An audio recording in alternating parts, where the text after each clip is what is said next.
ხელახალი საპარლამენტო თუ თვითმმართველობის არჩევნები რისთვის ემზადება ოპოზიცია. მუნიციპალურ არჩევნებში მონაწილეობასთან დაკავშირებით რამდენიმე პარტიის ბუნდოვან პასუხთან ერთად ოპოზიციის სამომავლო გეგმებში კითხვის ნიშნებს პარლამენტის თავმჯდომარის განცხადებებიც აჩენს.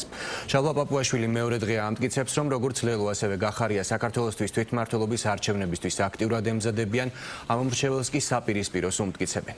საპარლამენტო სპიკერის განცხადებების მიუხედავად ადრესატებით სალსახა პოზიციის დაფიქსირებისგან ისევ თავს იკავებენ. ნებისმიერი არჩევნებისთვის მზადებას კი პოლიტიკური პარტიის მოვალეობა დაცხადებენ. ბარიელ გადალახული პარტიებიდან თვითმმართველობის არჩევნებში მონაწილეობას ამ ეტაპზე კატეგორიულად მხოლოდ ნაციონალური მოძრაობა და ახლები გამორიცხავენ. რამდენ საარჩევნო სუბიექტ შორის მოუწევს საქართველოს მოსახლეობას არჩევანის გაკეთება. პოლიტიკური პარტიებისგან პასუხების მიღება თამარ ციკლაურმა სცადა, რომელიც ახლა პირდაპირ ეთერში გვერდდება. თამარ. დიახ, თვითმმართველობის არჩევნებამდე 5 თვეა დარჩენილი, როგორც ვიცით, 4 ოქტომბერს უნდა გაიმართოს ადგილობრივი თვითმმართველობის არჩევნები, თუმცა უფრო ნაკლები დრო არის დარჩენილი იმ ვადამდე, ვიდრე პოლიტიკურ პარტიებს ექნებათ უკვე ვალდებულება, რომ საბოლოო გადაწყვეტილება მიიღონ და დარეგისტრირდნენ ცენტრალურ საარჩევნო კომისიაში, როგორც საარჩევნო სუბიექტები და შესაბამისად აი ამ ვადებთან დაკავშირებით და აი ამ ვადებში უნდა გავიგოთ უკვე საბოლოოდ პასუხები, რომელი ოპოზიციური პოლიტიკური პარტიები მიიღებენ გადაწყვეტილებას, რომ იყვნენ, ასე ვთქვათ, მონაწილეები ადგილობრივი თვითმმართველობის არჩევნებისა. მმართველი გუნდი ამბობს, რომ მათ აქვთ კონკრეტული ინფორმაცია იმის შესახებ, რომ მიუხედავად იმისა, რომ ოპოზიცია საჯაროდ მტკიცე უარს აცხადებს ადგილობრივ თვითმმართველობის არჩევნებში მონაწილეობასთან დაკავშირებით, რეალურად მეორეს მხრივ ისინი აქტიურად ემზადებიან სწორედ აი ამ თვითმმართველობის არჩევნებისათვის და ამ მზადებაში მმართველ გუნდში გულისხმობენ რეგიონებში შეხვედრებს, რეგიონული ოფისების გაძლიერებას და კონკრეტული დავალებების გაცემას. განსაკუთრებით კი მმართველ გუნდში ამბობენ, რომ ამ მხრივ აქტიურობენ ლელო და გიორგი გახარიას პარტიები. თავად გიორგი გახარიას პარტიაში ამბობენ, რომ ისინი ემზადებიან ყველა არჩევნებისათვის, ვინაიდან ამბობენ, რომ პოლიტიკური პარტია მზად უნდა იყოს ზოგადად ყველანაირი არჩევნებისათვის, თუმცა ისინი ამბობენ, რომ მათთვის პრიორიტეტი არის რიგგარეშე საპარლამენტო არჩევნები.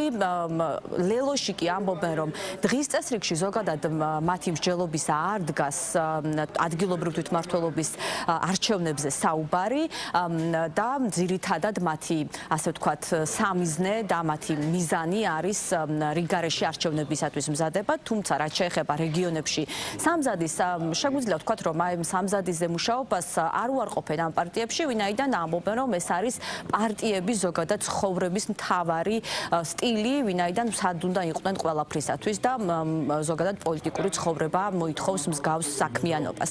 რაც შეეხება უკვე ნაციონალურ მოძრაობას, ნაციონალური მოძრაობისგან ვიცით, რომ ისინი არ გეგმავენ და მკაფიო პასუხს იძლევიან ადგილობრივი თვითმმართველობის არჩევნებთან მიმართებაში.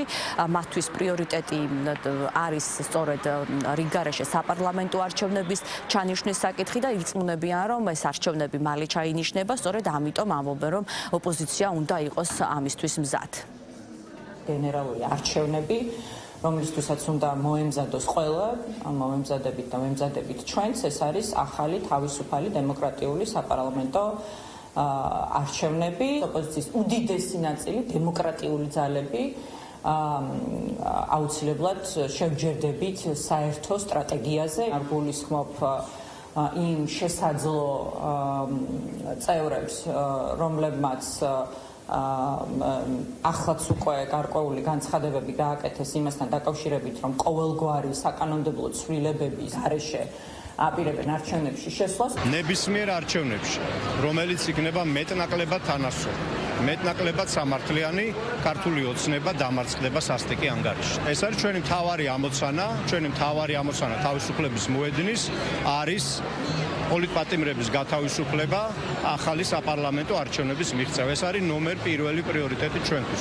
ყველა დანარჩენი არის ნომერი მეორე, მესამე, მეოთხე და ასე შემდეგ და როცა მათ შესახებ მოვა გადაწყვეტილების დრო, აუცილებლად გაგაგებინებთ. ეს არ არის საკითხი, რომელსაც ეხლა რაიმე ინტერესით განვიხილავთ. ჩვენ ვართ ორიენტირებული, რომ მივაქციოთ ახალ საპარლამენტო არჩევნებს. რეგიონულ ოფისებში მუშაობა ყოველთვის მიმდინარეობდა და ყოველთვის ექნება ადგილი. არაფერი განსაკუთრებული ამაში არ არის. რეგიონალურ ოფისებში მუშაობა არასდროს არ შეწყვეტილა. როდესაც ხარ პოლიტიკური პარტია, შენი ფუნქცია და მოვალეობა არის, რომ ყოველთვის მზად იყო არჩევნებისთვის, არ აქვს მნიშვნელობა ის, რომელი არჩევნები იქნება. გარდა ამისა, არ აქვს მნიშვნელობა არჩევნები ახლოს არის თუ ახლოს არ არის.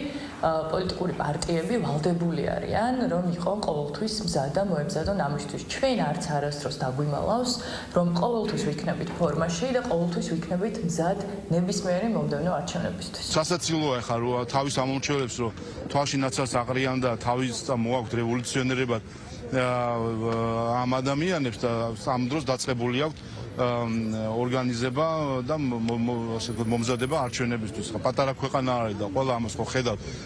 მით უმეტეს ადგილობრივ თვითმმართველობის არჩევნები არის და ეს ყველაფერი რეგიონში ჩანს და არ იმალება. როგორ შეიძლება უცხოელი წინაშე ცალფეხზე მდგომმა ოპოზიციას რაიმე იმედი კონდეს წარმატების არჩევნებზე. ესეც ხომ არის ბუნებრივი და თავისთავადი, რომ ოპოზიცია, რომელიც ერთადერთ რამეს პირდება ამორჩევს, ერთადერთ რამეს, რომ იმოქმედებენ გარედან მიღებული რეკომენდაციებით თუ რჩევებით თუ მითითებებით თუ ასე შემდეგ. ბუნებრივია ოპოზიციას არ აქვს არავითარი შანსი. ჩვენ ვაპირებთ 64 მუნიციპალიტეტში, როგორც მერის, ისე საგრაბულოს არჩევნების მოგებას და ეს არის გარდაუვალი. ხო, ყველა ხედავთ, როგორია მმართველი პარტიის რეიტინგი, როგორია ოპოზიციური პარტიების რეიტინგები, შესაბამისად ვერაფერი დაუდგება წინ ამ შედეგის მიღწევას. კიდევ ერთხელ გაიმერებ, ჩვენი მიზანია 64 მუნიციპალიტეტში, როგორც მერის, ისე საგრაბულოს არჩევნების მოგება. ერთადერთი ოპოზიციური პოლიტიკური პარტია, რომელიც ღიად ამბობს, რომ ის გეგმავს მიიღოს ადგილობრივ თვითმმართველობის არჩევნებში მონაწილეობა, არის გირჩი. გირჩი ამბობენ, რომ ისინი აქტიურად ემზადებიან ამ მიმართულებით და არც დალოდებიან კონკრეტულ დროს, რომ ამ გადაწყვეტილებასთან დაკავშირებით ესაუბრათ, როგორც მაგალითად რამდენიმე ოპოზიციურ პოლიტიკურ პარტიაში. ამბობენ თავის მხრივ არჩევნებისთვის, საარჩევნო კამპანიისთვის უკვე იწყებს მზადებას მმართველი გუნდი და როგორც დღეს ლიდერებმა თქვეს, ისინი უკვე უახლოეს დღეებში გამოაცხადებენ ოფიციალურად საარჩევნო კამპანიას გახსნილად და დაიწყებენ რეგიონებში მოქალაქეებთან შეხვედრებს. მადლობა თამარ ციკლაური საუბრობდა პირდაპირ ეთერში.